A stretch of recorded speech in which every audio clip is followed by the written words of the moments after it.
안녕하십니까 여러분, 반갑습니다. 네, 오늘은 15-2차 시로 이름 붙였고요.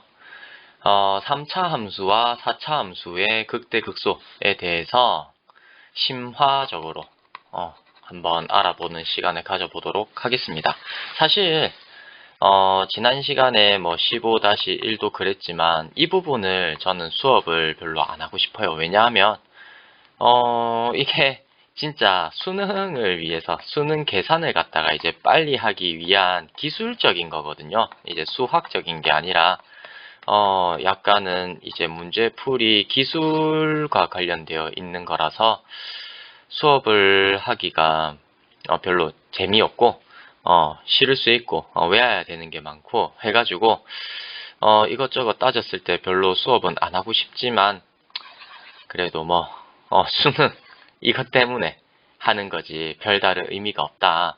그래서 이제 그냥 내신으로 할 때는 별로 이제 다루고 싶지는 않지만 수능에서 이제 계산을 조금이라도 이제 빨리 해보려고 이제 하는 거라서 거기 관련되어 있는 내용이라 네, 거기에 그러니까 수능에 도움이 됐으면 하는 마음에서 그냥 하는 거지 다른 의미는 없다라고 이제 알아두시고 생각해 두시고 혹시 이 수업이 필요하다고 하면 거기에 이제 방점을 맞춰서 이제 수업을 들어주셨으면 좋겠네요.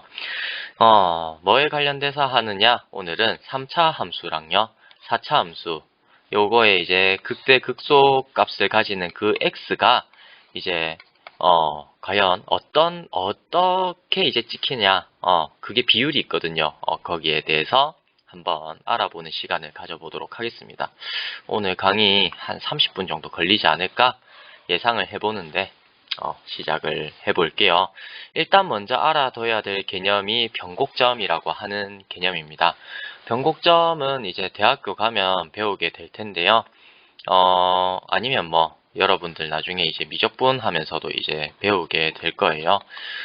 뭐냐 하면 곡선이 오목에서 볼록 또는 볼록에서 오목으로 바뀌는 지점, 그 지점을 우리가 변곡점이라고 합니다. 이 말이 무슨 말이냐 라고 하면 곡선이 요렇게 이제 그려지게 될 때 우리가 이제 오목 볼록은 이제 어떻게 정했었습니까? 위로 볼록하다, 위로 오목하다, 이런 식으로 이제 했었잖아요. 아래로, 이거는 이제 아래로 볼록, 이렇게 이제 이야기를 했었다, 맞죠? 아래로 볼록이라고 했었고, 이거는 위로, 볼록, 이렇게 했었나? 사실, 제가 모르겠네요. 그죠?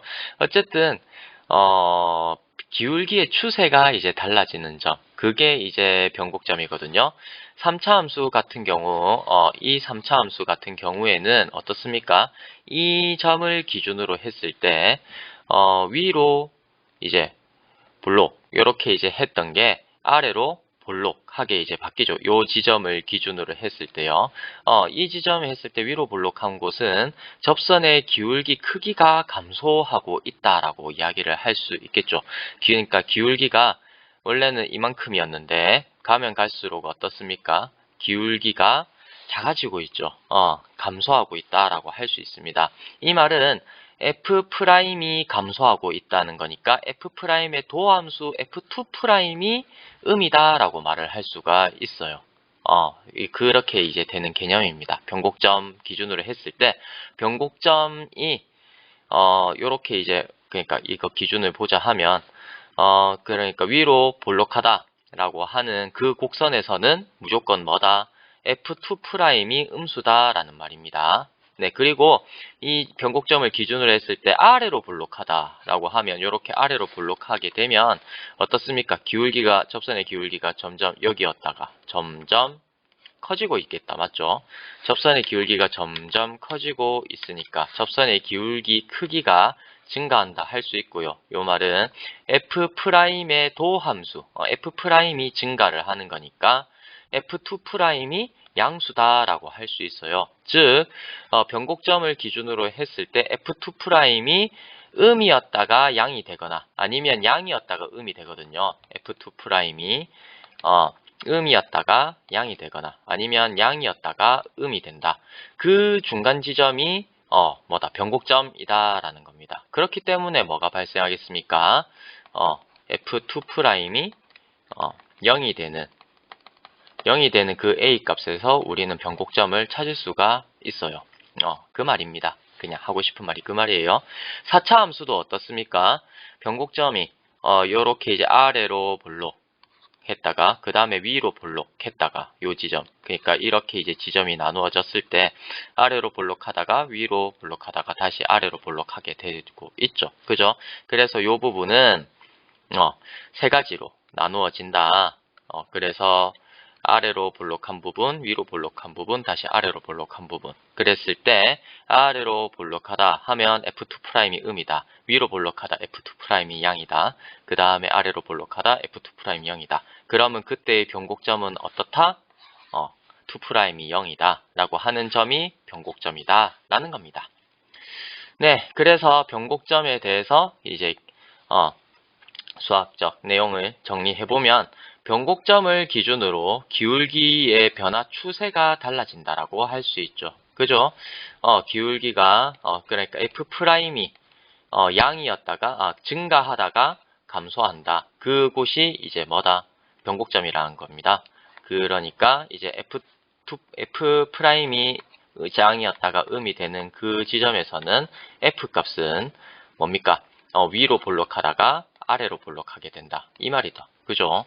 어쨌든 기울기를 변곡점을 기준으로 했을 때 기울기의 변화 추세가 달라진다라고 할 수 있고요. 3차 이상인 함수, 다항함수에서 변곡점이 존재할 수 있다는 겁니다. 존재할 수 있고 하겠죠? 그죠? 그리고 3차 함수는 변곡점을 기준으로 점대칭인 함수입니다. 요거 이제 중요해요. 점대칭이다 라는 거랑 그 다음에 4차 함수는 변곡점에서 대칭인 곳을 찾을 수 없다 라고 하는 것까지 이제 우리가 알고 있는 3차 함수, 4차 함수에 대해서 변곡점을 정리할 수가 있겠네요. 그죠? 그렇습니다. 그래서 이제 결론 내기를 3차 함수는 변곡점에 대해 점대칭이다. 무조건이다. 근데 그 변곡점은 어떤 점이다? 2' 했을 때, 이계도함수를 구했을 때 그게 이제 0이 되는 x값. 이것은 그 x를 갖는 곡선 위의 점. 이거를 우리는 변곡점이라고 하겠다. 4차 함수는 점대칭 함수가 될 수 없다. 2차 함수도 그렇죠. 왜? 짝수 차수 함수는 선대칭 함수가 될 수 있고 점대칭은 안 되니까. 그죠? 선대칭은 되지만 점대칭은 할 수가 없습니다. 그런데 적당한 조치가 이루어지면 4차 함수도 선대칭 함수꼴로 바꿀 수 있다. 라고 이제 되어 있다. 맞죠? 예를 들어서 어떻게 할 수가 있습니까? 우리가 앞서서 이제 배웠던 15-1차 시에 있었던 그 내용 4차 함수 fx가 있고 gx가 요거 이제 접선인데 fx에 둘 다 접하는 접선이다. 맞죠? 알파랑 베타 여기에 이제 둘 다 접하는 직선이다. 알파랑 베타에서 둘 다 접하는 직선이다. gx가 그렇다라고 하면 fx-gx 이 함수는 어떻습니까? 알파랑 베타에서 x축과 접하게 되죠. 접하게 되니까 짝수 차수의 인수를 가지게 되어서 이게 어떻습니까? x는 2분의 알파 플러스 베타를 기준으로 해가지고 좌우 대칭이다 라고 말을 할 수가 있습니다. 또 어떻게 할 수 있겠습니까?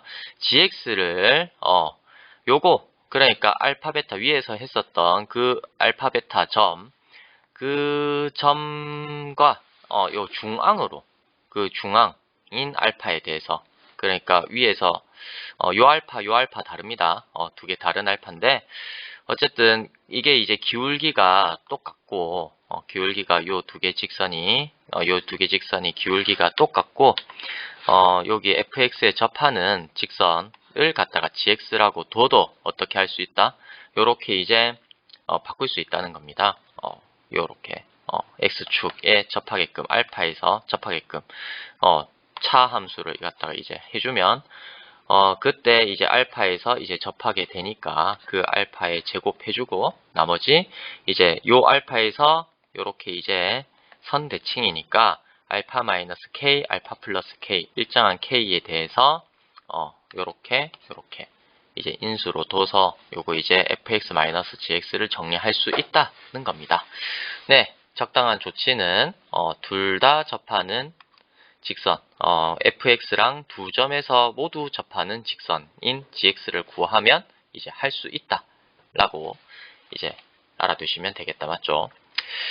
자, 그러면 이제 3차 함수, 4차 함수의 대칭성에 대해서 이제 우리가 알아봤죠. 알아봤으니까 그 대칭성을 이용해서 이제 극대의 극소점의 위치를 한번 알아보도록 하겠습니다.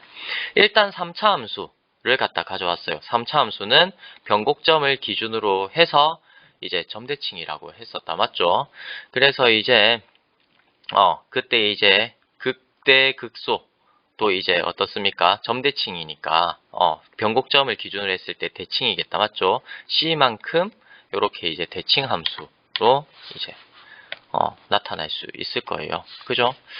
색깔 다르게 하고 싶은데 네, 그렇네요. 여기에 C 해가지고 똑같이 대칭이니까 극대 극소점을 이렇게 이제 나타낼 수가 있겠죠.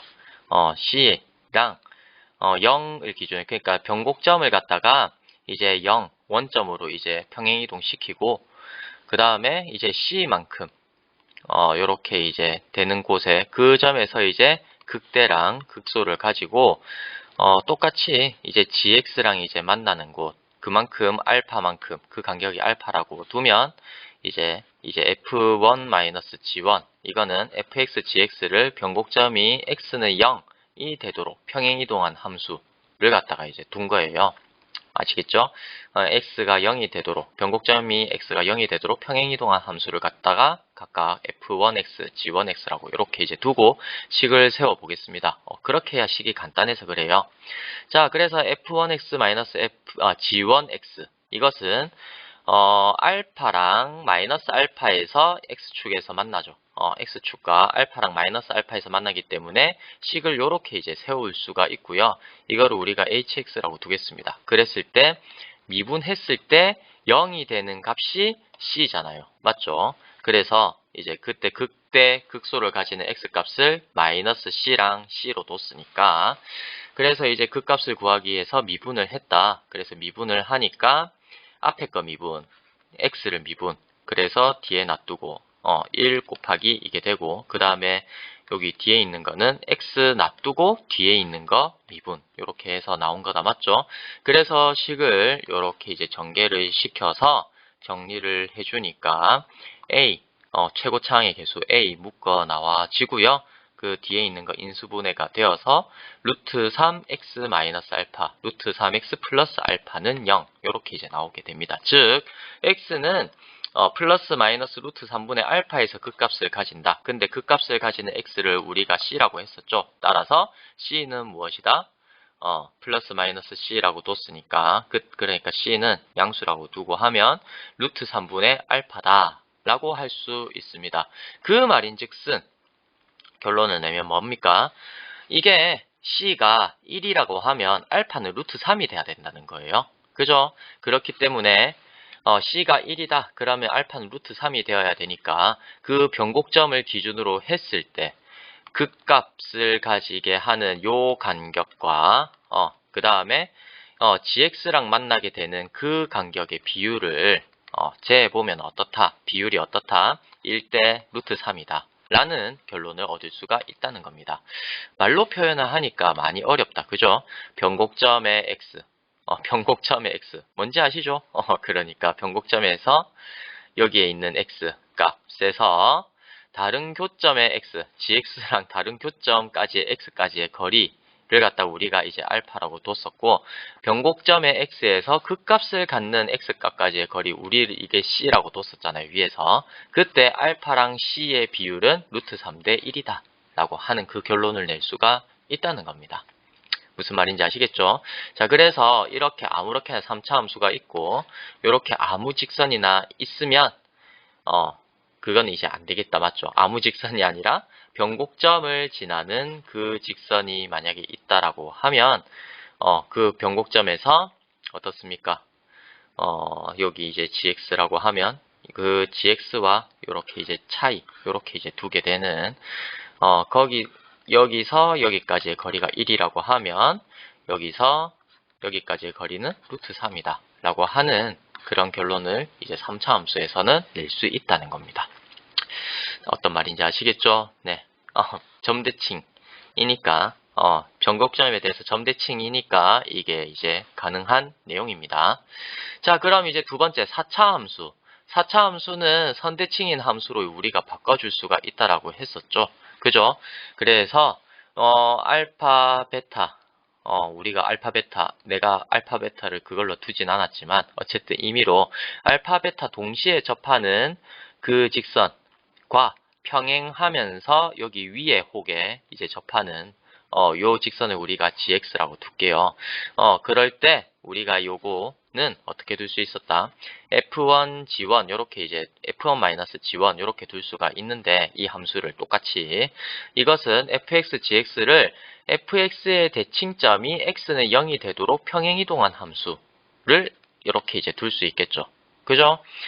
그렇게 이제 두고, 그림을 잘 외워둡니다. 말로는 부족할 수 있어요. 그러면 이거는 뭐다? 이거를 우리가 hx라고 두면 이거는 선대칭 함수다라는 겁니다. 뭐에 대해서? f1, g1은 x는 0에 대해서 이제 선대칭인 함수가 될 거잖아요. 그죠? 그래서 그렇게 평행이동 해와서 이걸 식을 갖다가 세우면, 그러니까 원점, 대칭점이 원점이라고 해야 되겠다. 맞죠? 대칭점이 x는 0이라는 것보다 원점이라고 이제 바꾸는 게 낫겠네요. 그죠? 읽다 보니까 그렇습니다. 위에 것도 그렇게 바꾸는 게 좋겠네요. 3차 함수도 어떻게 이거 x는 0이 되도록이 아니라 원점이 되도록 평행이동 해야 식을 이렇게 세울 수 있을 거잖아요. 그죠? 네, 그래서 이렇게 이제 바꿔서 한번 보도록 하겠습니다. 4차 함수 같은 경우에도 선대칭 함수로 이렇게 바꿔줄 수가 있는데 gx에 대해서 직선 하나만 잘 그으면 선대칭 함수로 이렇게 바꿀 수 있는데 그렇게 했을 때 이제 f1-g1x 이거는 어떻게 바뀝니까? 일단 요거 이제 그 접하는 요 점이 요렇게 이제 바뀌게 되잖아요. 그죠? 그렇게 이제 될 때 식이 극값을 가지게 하는 극값까지의 그 x 거리 이만큼을 c로 두고 그 다음에 x축과 만나는 점까지의 거리 이거를 갖다 우리가 알파로 뒀습니다. 그렇게 하면 이제 식이 최고차의 개수 a에다가 x의 제곱에 x-알파, x 플러스 알파 임의로 알파는 0보다 크다고 둘게요. 그렇게 이제 되고 그래서 식을 정리하면 이렇게 됩니다. 그걸 hx라고 두면 hx를 미분을 하면 우리가 극값을 구할 수 있을 거잖아요. 그래서 미분을 해줬습니다. 그렇게 해주니까 앞에 거 미분하니까 2ax 됐죠. 그 다음에 뒤에 거 놔두고 앞에 거 놔두고 뒤에 거 미분 해주면 요렇게 이제 되죠. 그죠? 앞에 거 놔두고 뒤에 거 미분. 그래서 이걸 갖다가 전개를 해줘서 공통인수 2ax 이거 묶어내주면 뒤에 남는 게 2x의 제곱 마이너스 알파의 제곱이 됩니다. 그래서 이제 요거 인수분해를 해주면 이게 0, 이게 0 되는 곳, 이게 0이 되는 곳에서 각각 극대, 극소를 가지게 되죠. 그래서 이제 x는 플러스 마이너스 루트 2분의 알파에서 극값을 가지니까 근데 우리가 극값을 가지는 그 c까지의 거리를 그 거리를 우리가 c라고 뒀잖아요. 그래서 이제 x는 플러스 마이너스 c에서 또 극값을 가지니까 이거랑 이거랑 같다. 즉 c는 루트 2분의 알파다 라고 하는 결론을 이끌어낼 수 있습니다. 그렇기 때문에 자 어떤 결론을 낼 수 있습니까? 4차 함수에서 선대칭이 가능한 점의 x에서 그러니까 여기에서 다른 교점의 x까지의 거리 그러니까 여기서 여기까지의 거리가 루트 2면 선대칭이 가능한 점의 x에서 요 점에서 극값을 갖는 x까지의 거리 그러니까 여기까지의 거리 이거를 갖다 b를 세어보면 이게 루트 2대 1이다 라는 거예요. 아시겠죠? 그래서 요 그림 자체를 이제 알아두시는 게 나중에 계산하는데 편할 때가 있을 거예요. 네, 그래서 3차 함수, 4차 함수의 극값의 위치, 극값의 x값 극값이 되는 점의 x값과 그 이제 선대칭, 점대칭이 되는 곳에서의 거리의 비율을 우리가 알아봤습니다. 요 4차 함수는 뭐다? 루트 2대 1이네 라고 알고 있으면 되고, 3차 함수는 루트 3대 1이네 라고 하는 걸 알고 있으면 됩니다. 언젠가는 써먹을 수 있겠죠. 그죠? 자, 그러면 일반적으로 다항함수 y는 fx와 직선 y는 gx에 대한 함수 fx-gx가 예를 들어서 이제 알파랑 베타에서 m 승근, m 제곱근, m 제곱근이 아니라 뭐라고 해야 되노? 대소적 중복도가 m이고 대소적 중복도가 베타에서는 n이다 라고 하겠습니다. 그때의 극대 극소가 이제 흥미로운 사실이 있는데요. 내나 위에 이제 하던 거랑 이제 똑같이 하게 될 거예요. 어떤 흥미로운 결과가 있느냐 살펴보면 자, 만나는 점에서 이제 m 중근이에요. 자, 그러면 그때 이제 fx-gx를 우리가 hx라고 둘게요. 그러면 이제 이거를 갖다가 식을 a 곱하기 x-알파의 m 제곱, 그 다음에 x-베타의 n 제곱. 이때 m과 n은 1보다 크거나 같고요. 편의상 제가 베타가 알파보다 더 큰 값이라고 둘게요. 이렇게 이제 두면 h 프라임 x 미분을 합니다. 그러면 앞에 했던 거와 마찬가지로 앞에 거 미분, 뒤에 거 놔두고, 그 다음에 앞에 거 놔두고 뒤에 있는 거 미분, 요렇게 이제 되겠다, 맞죠? 그래서 공통인수를 묶어내줘요. 공통인수 묶어내주면 a 있고요. 그 다음에 x-알파가 n-1제곱, x-베타가 n-1제곱이 되고 남는 부분이 요렇게 이제 남게 됩니다. 그래서 여기 안에 있는 식을 정리를 해주면 요렇게 x에 관해서 묶어내주면 n 플러스 n의 x 마이너스 n 베타 플러스 n 알파 이렇게 되거든요. 그래서 이게 0이 되는 요 점을 갖다가 이제 구해보면요. 이게 0이 되는 x를 구해보면 x는 알파 또는 x는 베타가 되는데, 여기에서 0이 되는 값이 흥미롭게 n 플러스 n분의 n 베타 플러스 n 알파 이렇게 됩니다. 어디서 많이 봤죠? m 대 n으로 내분하는 점으로서 요 식을 갖다 우리가 많이 봤었잖아요. 그죠? 그래서 이제 어떤 말을 할 수가 있다. 그래서 이제 요게 내분점, 극값을 갖는 점 x가, 그러니까 뺐을 때 그 차 함수가 극값을 갖는 x 값은 뭐다?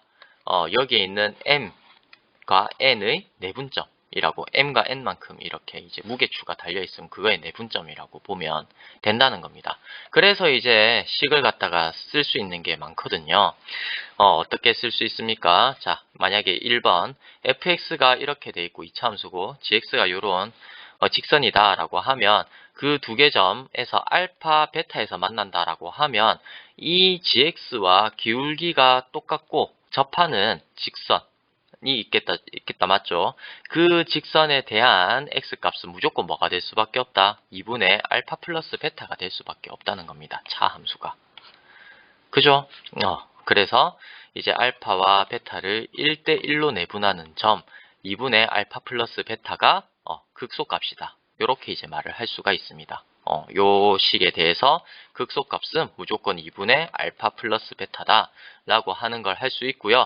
그 다음에 fx가 3차 함수고 gx 요렇게 이제 알파와 베타 두 점에 베타에서 접하면서 알파를 지나는 그런 점이 있겠다 맞죠? 그러면 이제 그때 어떻게 된다? fx-gx 이거를 이제 식을 x축에 이제 접하는 베타에서 접하게 되는 요렇게 이제 바꿀 수가 있으니까 알파와 베타를 몇 대 몇? 이때는 뭡니까? fx-gx가 x-알파의 1제곱, x-베타 2제곱이잖아요. 그죠? 그렇기 때문에 알파와 베타를 1대2로 내분하는 점, 그 점이 극대값이다는 겁니다. 그 점이 이제 요 함수의 극대값이다 라고 말을 할 수가 있어요. 자, 그리고 세 번째 똑같이 마찬가지로 fx가 3차 함수고 gx가 이렇게 이제 직선인데 알파에서 반대로 요 알파에서 접한다. 맞죠? 그렇게 되면 그때의 극값은 어떻게 된다? 2대 1로 내분하는 점. 알파와 베타를 2대 1로 내분하는 점이 된다는 겁니다. 왜? 알파의 제곱이고 베타의 1제곱이니까. 그죠? 그래서 이제 뭡니까? 요 두 개 알파가 아니고 fx 마이너스 gx 이게 만나는 점이 몇 중근을 가지냐에 따라서 극값이 정해진다라는 겁니다. 알겠죠? 그 알파와 베타의 좌표와 그게 몇 중근이냐에 따라서 이제 결정이 된다. 바로 이렇게 구할 수 있다라고 하는 게 오늘 하고자 하는 겁니다. 네, 마지막이 아니라 이제 끝나가니까 또 헛소리 합니다. 자, 네 번째 4차 함수에 대해서 그럼 어떻게 되겠습니까? 4차 함수에 대해서 알파, 베타의 두 점에 이제 접하는 요 직선이 있다라고 하면 그때의 이거는 극값이라 하긴 그렇고 그래. 요 gx와 이렇게 기울기가 같으면서 fx에 접하는 접선 그거의 x값은 이제 뭐가 된다? 2분의 알파 플러스 베타라는 겁니다. 요 그림을 통해서 확인을 해주면 되고 이게 왜 그렇겠습니까? 알파와 베타의 제곱이니까 2대2는 1대1과 같죠. 그래서 1대1로 내분하는 점이 요 fx-gx의 극대값이 된다는 거고 그리고 5번 마지막이 있지? 반전이 있었네요. 6번도 있었습니다. 자, 5번 어떻습니까? 요 4차 함수 fx 있고 그 직선이 있으면 알파, 베타에 대해서 요 베타에 스치면서 접하는 관통하면서 접하는 베타에서 그렇게 되니까 요게 3차식이다. 맞죠? 세제곱 돼 있고 그 다음에 알파는 그냥 지나가니까 1제곱이다. 맞죠? 그렇게 되어 있을 때 fx-gx의 극소값은 어디에서 생긴다? 알파와 베타를 1대3으로 내분하는 점 여기에서 생긴다는 겁니다. 마지막 6번 이게 5번과 반대되는 상황으로 이제 알파, 베타에 대해서 알파에서 세제곱 가지고 베타에서 그냥 관통하게 되는 1제곱을 가지게 되는 요 함수 두 함수에 대해서 fx-gx의 극소값은 어디에서 생긴다? 알파와 베타를 3대1로 내분하는 점 여기에서 생긴다는 겁니다. 아시겠죠? 자, 요거를 이제 요렇게 한꺼번에 하기에는 너무 글자가 작나 화면이 작나 글자가 작나 모르겠지만 자, 어쨌든 이거를 이제 한꺼번에 정리를 해 두시면 될 거예요. 자, 스크린샷 찍기 편하게 요렇게 이제 둘게요. 네, 찍었죠? 자, 다 어디에서 나온다? 여기에 있는 식 이걸 갖다가 정리를 해서 이제 나오게 되는 게 요 6가지 상황. 아마 요 6가지만 나오지 않을까 싶어요. 3차 함수, 4차 함수가 수능에서 만약에 나온다. 어렵게 이걸 어떻게 저렇게 조건이 있는데 그거 분석해서 나온다고 하면 요 6가지 중에 하나지 않을까 싶어가지고 요렇게 이제 결정을 했는데 그때 이제 극대 또는 극소값이 이제 요렇게 이제 가진다. 내분점으로서 이제 존재한다, 기능을 한다라고 알아두시면 될 거고요. 물론 요 경우에 요거 이제 극소값은 당연히 베타인 거 알죠? 해보면은 그냥 그려보면 알잖아요. 그죠? 그 정도는 제가 정리를 안 해도 될 것 같고 자, 그리고 여기 이제 3차 함수, 4차 함수의 대칭성과 관련해서 극대 극소점의 위치도 어떻다? 3차 함수는 루트 3대 1이다. 루트 3대 1이다 라고 알고 계시면 되고 4차 함수는 이제 그림이 이렇게 이제 되어 있을 때 루트 2대 1이다 라고 이제 알고 계시면 됩니다. 요 그림과 요 그림까지 3차 함수 그림 어디 갔노? 여기 있네. 제가 낙서 많이 했네요. 죄송합니다. 돌려보면 되겠죠. 어쨌든 요 그림까지 잘 기억해 두셔서 나중에 계산할 때 자주 잘 써먹었으면 좋겠네요. 딱 30분이네. 자, 마지막 시간까지 정말 고생이 많으셨고요. 네, 수고하셨습니다. 모두 수능 만약에 치겠다고 하면 다 잘 치셨으면 좋겠네요. 네, 고생 많이 하셨습니다. 네, 다음에 또 뵙겠습니다.